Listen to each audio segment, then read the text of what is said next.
Welcome to the Catholic Cafe, where Catholic truth is served fresh daily. We've made you a reservation in the luxurious corner booth, so come on in and see what's on the menu today. Now, here's your host, Deacon Jeff Drzymski.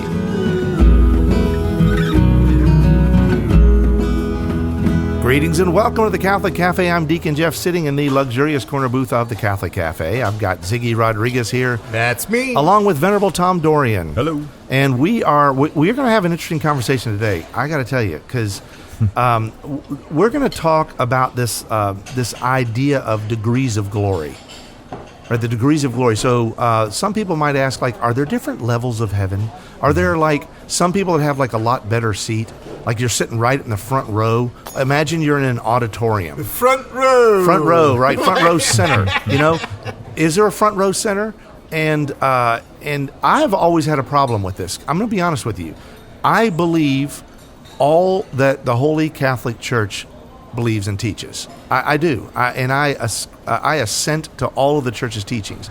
But I have to admit, as an ordinary person, I struggle sometimes with, like, understanding fully and comprehending fully what the Church is revealing to us, because I have I've got a human intellect, human will, and it's like, at the end of the day, there's brokenness, and so I struggle sometimes. And so when I'm reading, like, what mystics say and things like that, I'm like going, wait, what? And I'm trying to figure out, like, should I get a single Whopper or a double Whopper? Life is like, I'm just like, what do I do? And then I'm hearing these mystics, and I'm hearing some of the things that are being said, and then I hear people talking about it, and I'm scared that I might fall into something that I'm not supposed to fall into. And I live in fear. I'll be honest with you, folks. I'm gonna fess up right here. We're broadcast on over 1,000 stations. Mm-hmm. This is heard by potentially a couple million people, and I'm saying stuff here. And every once in a while, I'll get an email from someone saying, like, "You're a knucklehead." Now they, and say, like, you said this wrong, you said that wrong, and so I still do this because I love it. I love having the conversations. I love sitting here with you guys in the luxurious corner booth, like with Venerable Tom here and Ziggy, and we have good conversations. But also, I want to be vulnerable here and say, I don't know it all. I want to, and I strive to know more. But this idea of degrees of glory, I've always had a problem with it. I've always struggled a little bit with, like, wait, so there's a competition, like, and there's, like, rewards, and you get a better seat in heaven, which is not right, by the way. I keep thinking of the Bob Euchre seat, Yeah. In that situation, I'll be just a little bit outside. Are you intimidated by it? I don't know about intimidated. Or are you just trying to understand it? I think I don't understand it fully. Mm-hmm. And so then I kind of cower a little bit and go, and then I can't move forward. You can't move forward if you're intimidated. You want to know the rules of the game, basically. Well, that, and I want to fully understand. I like to have a vision of where I'm going. Mm-hmm. I like to have a sense of mission and purpose. And I think this idea of degrees of glory, for me, has been kind of a sticking point where I go, I'm not sure. In fact, I've at some points I go, this is not teaching the Church, mm-hmm. right? Once you're in heaven, everything's in heaven, right? Everything in heaven is like the beatific vision. You are in the presence of God. You are totally, fully satiated, mm-hmm. right? And so I get all that, and I go, like, oh, see, that's all there is. It's just like, once you get in the door, every seat's the same, because whatever. It's like, and the reality is, that's not what the Church teaches, mm-hmm. right? And Ziggy here was quick to remind me that, like, the Council of Florence said this, and then we read a little further, and the Council of Trent also talked about degrees of glory, and it explains that, but in a nutshell. Now, this is where a lot of people go, like, oh, AI is the devil. AI is going to take over the world. But AI is actually very helpful in doing research and in summarizing research results. And AI says the Council of Florence, which was in 1438 through 1445, addressed the concept of degrees of glory in heaven, affirming that while all the blessed in heaven experience perfect happiness, now that's important to understand, all the blessed in heaven experience perfect happiness, the intensity of their joy and their vision of God vary according to their merits, right? So, and again, I look at stuff like that and I go, like, this could be problematic for a broken human. Sure. Well, and with the Council of And then the Council of Trent later on went and affirmed that as Yeah. well. And of course, we all know that the Council of Trent is famous for saying, hey, we're just spitballing some opinions here, and you can take it or leave it. Just kidding. They never said that. You just made yourself anathema. I know. You just separated yourself from Holy Church. I'm joking. No, but You were disinvited to the luxurious corner booth. so these are some serious councils. But Council of Florence, and of course, they were building on prior tradition as well. Like St. Thomas Aquinas addressed this. It's not something that just like began then. But with the Council of Florence, as you just pointed out, that was in like the 1430s. And I think that sometimes when we hear teachings like this of, wait, there's like, we're living in a hyper-competitive age where there's a lot of like, consumerism, capitalism, materialism, a lot of people who are keeping up with their Joneses. Win. Yeah, win. And it's a competition. People are doing stuff to one another in business and in politics. In the business world, the church has all sorts of teachings related to how you're supposed to that comports with like Timothy talking, the book of Timothy, Paul's letter to Timothy, talking about how like the desire for money is the root of all evil, right? And there was a lot within the church to really try to temper stuff in terms of how people would approach competition in the workplace, and a lot of that has not been, our culture has kind of gone out of control with hyper competition. And so now when we're living in this world that we live in, where people can play a game of Monopoly and they're going to end up throwing it against the wall, you know what I mean? Because they're so. Have you seen me play Monopoly? It's been years, but I'm gonna say they're like that little metal dog is still stuck in the plaster in the wall. Yeah. Still.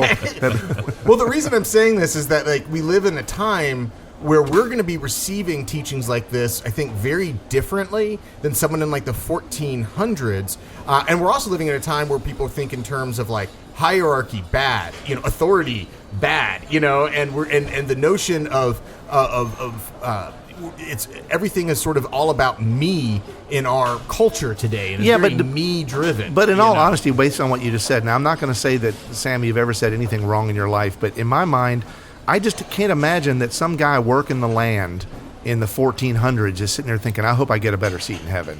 Because there wasn't a lot of capitalism, there wasn't a lot of competition in that way, but the church has always seen this in the human psyche and the desire, maybe the broken desires, to get ahead and to to have stuff and all that kind of stuff. All I'm getting at is I think we have to realize we're looking at the things of heaven from the place of earth, and there's a difference between looking at the things of earth from the place of heaven, and we're looking at things of heaven from the place of earth at a time where I think that our culture has gotten the best of our thinking a lot of times. Sometimes, yeah, I think a lot of us fall into that trap of trying to get ahead.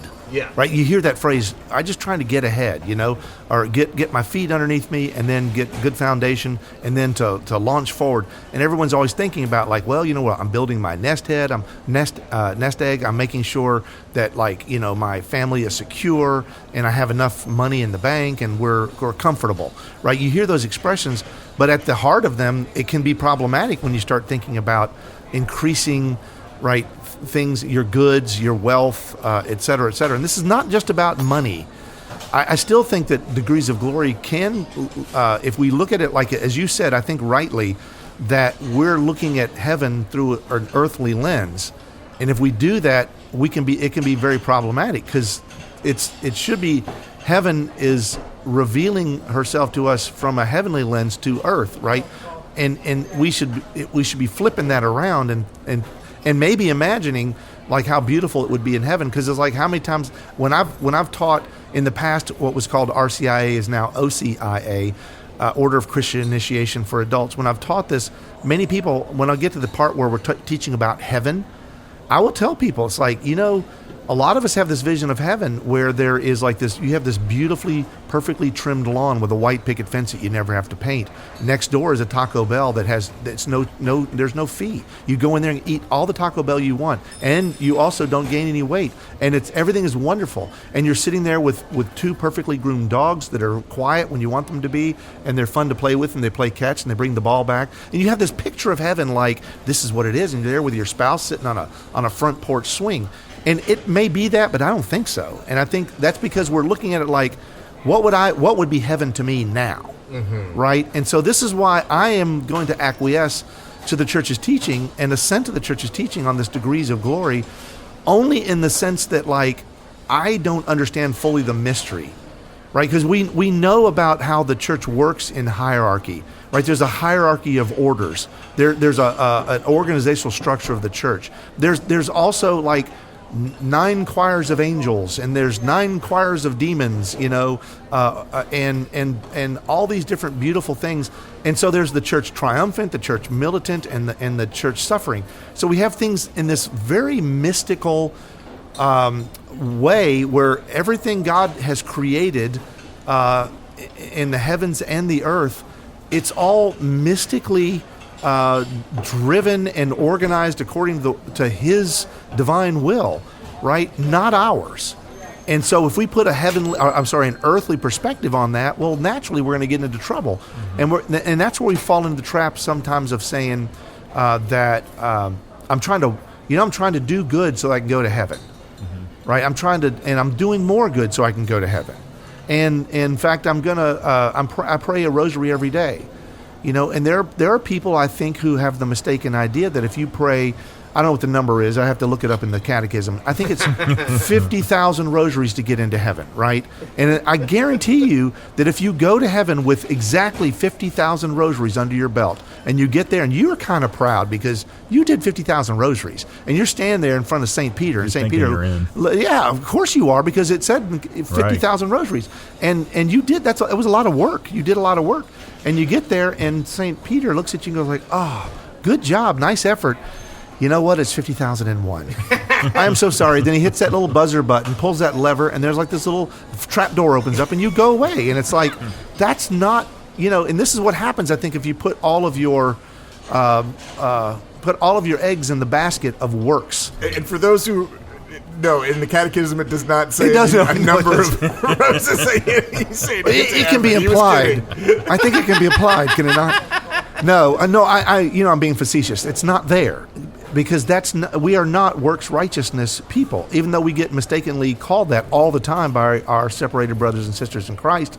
Our Protestant brothers and sisters will say, you Catholics are trying to work your way into heaven. And I think sometimes Catholics fall into the trap of doing good works so they can go to heaven, when in fact those good works are because of their faith in God, and they're increasing their love of God and their experience of God in doing those works. So those good works do things for them, right, in terms of eternal glory, but at the same time they do good for the world, and they're part of God's plan of salvation for the entire world, but they're done in faith, right? It's faith and works, and a lot of times we get confused about those kinds of things. Well, and Christ is the source of all merit, right, for humanity, and so for that soul that has welcomed Christ into his life or her life, and is in that place of charity where you have that divine friendship with God and the divine indwelling with God, and God is loving through you, right, leading you to acts of greater love of God, which can include a deeper prayer life, but also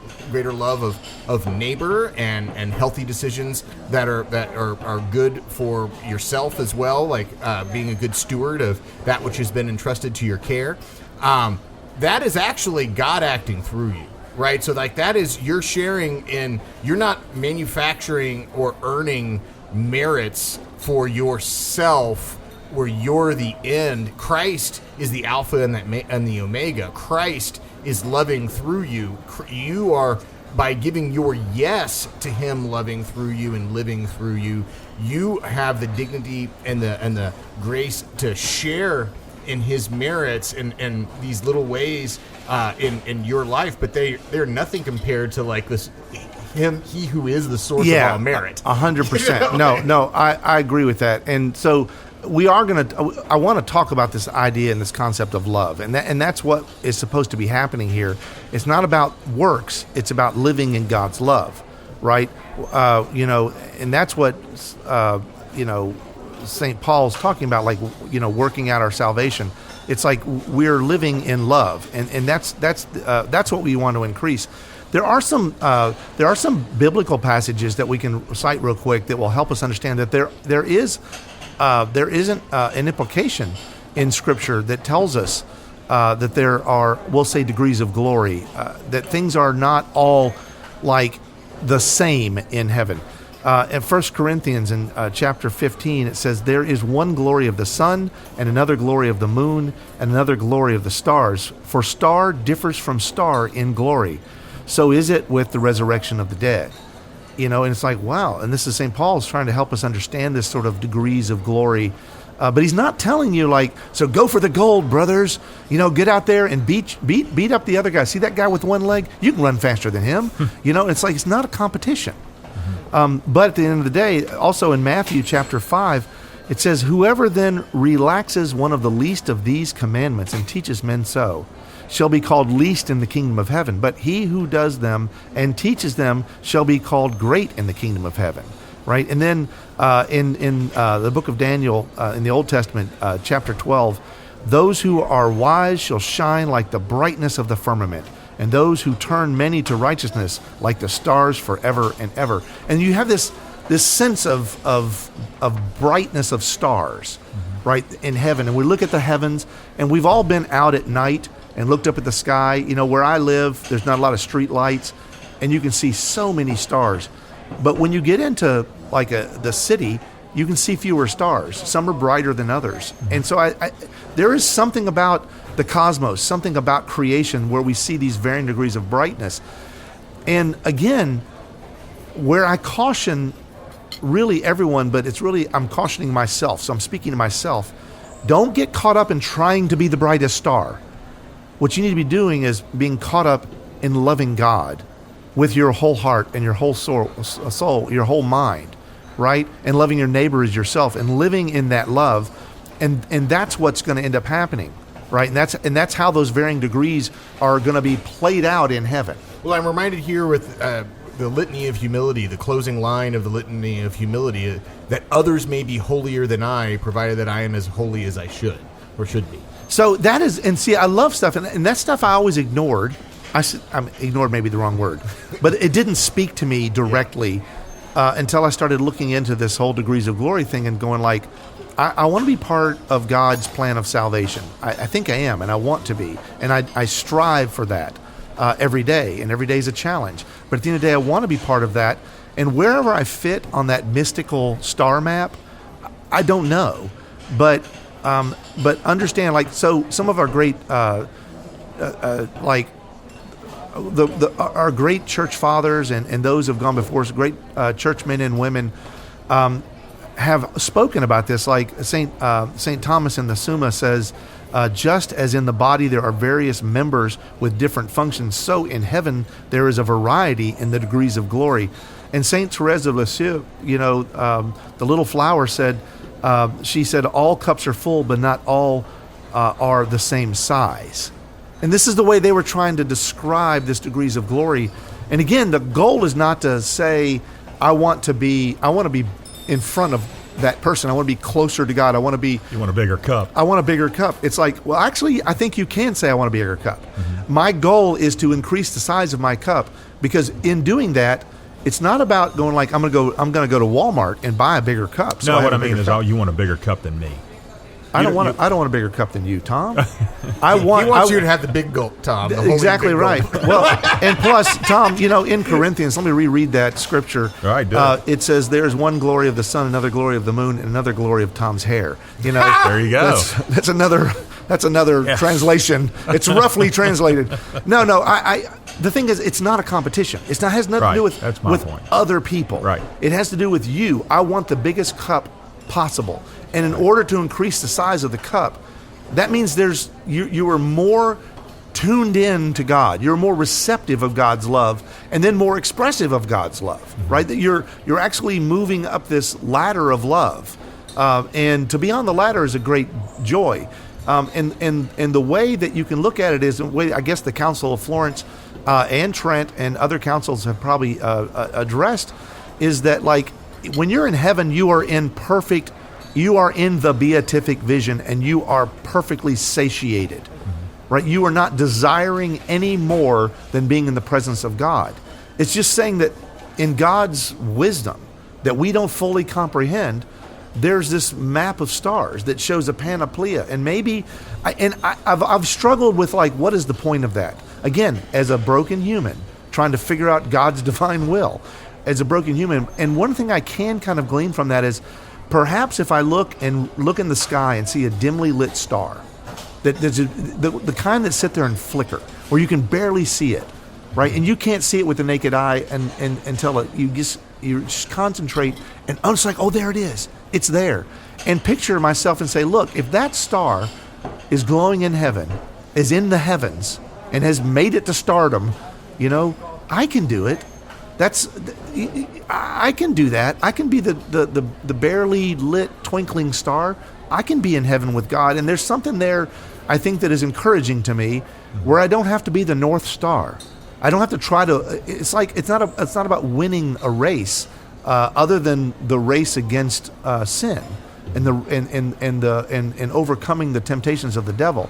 But racing into God's arms, that's the only race that you need to win. And that's where it's like, I still see this as not getting lost in the weeds of competition. And when you do that, you're going to be in trouble. Well, ultimately what it comes down to is giving ourselves to God in love, right? And charity, which is, that friendship with God, that divine indwelling within us, when it calls us to a life of love, what we're doing is we're loving things of the world and the people of the world for God's sake. He's first and foremost in our love, and that manifests in how we live our life more and more the more we grow in charity, right? And so we're not going to be impressed, for example, if there's like some monk who just is doing these like acts of asceticism but has no actual relationship with God, and he's just doing it to show off how long he can sit on a salt pillar. Depart from me, you evildoer, I never knew you. Yeah, exactly. Right? Like, no one would find that. No one would be like, man, that guy's really good at on sleeping on a bed of nails. You know what I mean? Like, that's not something that impresses us.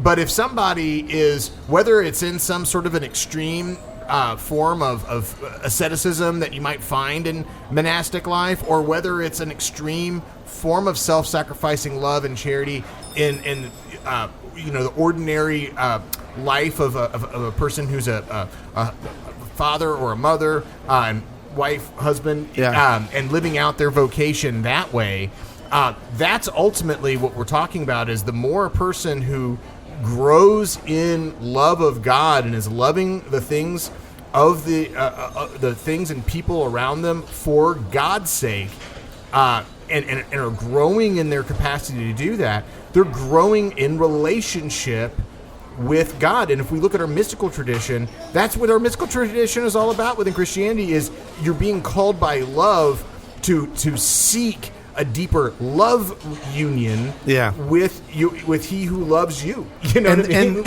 And ultimately there will be different degrees of shining of stars, right? There will be a different degree of radiance. And so our goal is not to be we're not called to live the standard of Brother Jedediah. When he does that, it's like, oh, I want to be just like him and do it. He is working on his personal self-discipline, his personal relationship with Christ. He is not saying that, like, well, then you need to be like me. And if he does say that, then don't be like him. Love sets aside the self. Exactly right? And so right. if you're doing it for the sake of the self, you're missing the point. That's right. If you're listening to these teachings and you're thinking about the self, you're missing the point. What we're trying to do is just respond to God's love for us and grow in our capacity to love to the greatest degree possible. And here's the thing. Where can this have an impact on the world, right? Where it can have an impact on the world, it's not just about the personal relationship with you and God. It can have an impact on the world, because when a person reaches that level and their radiance shines so brightly in the heavens like the North Star, that is something that's inspirational to us. Or in the case of, Z2733c in the whatever sky somewhere, named by some scientist, has only been seen by one guy in a telescope that's so powerful, which is maybe me in heaven, right? That's also inspirational to me, because it's like, there will be the least in heaven, but at least you're in heaven, and that's awesome. and that's a good thing. But where it's helpful to us is if we see a lot of these shining stars, we're drawn to that. We're drawn to holiness. We're drawn to beauty. We're drawn to gift. And we're really called to live that life. And so the more of that radiance that's in the skies of heaven, right? And I'm using that alliteration so that we understand about the heavenly, so the saints. Knowing the saints. This is why it's important that we have this canon of saints, this list of saints. The church is not saying like, well, this one won and this one won the race. Isn't that great? Well, good for him. I'm glad he won the race. What is that to me? You can do this. Deacon Jeff, you can do this. You can increase your love for God. You can open yourself up to God's love so that you can, and that will literally, God is going to expand your cup and make it bigger, right? So that, again, it's not about beating the other guy and getting a better seat. It's not about that. It's about becoming the fullest in love with God that you can possibly be, and expanding your horizons beyond what you thought was humanly possible. That what God can do, with God, nothing is impossible, and you can do that. And so that's what we're called to. It's not a foot race against other people. It is a desire to live with God. So are there levels in heaven? The short answer is no. Are there degrees of glory? Yes. There are people who are in the beatific vision, right, who we can see now. Not physically, right, but we can see in terms of like that canon of saints that we can connect with, right, that we can use as models of behavior, and then also who can intercede on our behalf. And there's something beautiful about that. So this is what degrees of glory is about for me. I'm imperfect, and I'm growing, and I'm getting better at it, thanks to Tom and to Sam. And it's like, I hope all of you can do the same. Hail Mary, full of grace, the Lord is with thee. Blessed art thou among women, and blessed is the fruit of thy womb, Jesus. Holy Mary, Mother of God, pray for us sinners, now and at the hour of our death. Amen. Thanks for listening to the Catholic Cafe. If you'd like to contact Deacon Jeff, send him an email at deaconjeff@thecatholiccafe.com. Visit us on the web at thecatholiccafe.com. You can also find us on iTunes or follow us on Facebook and Twitter. The Catholic Cafe is brought to you by the Order of Malta Federal Association. Join us again at the Catholic Cafe, serving up salvation one cup of coffee at a time.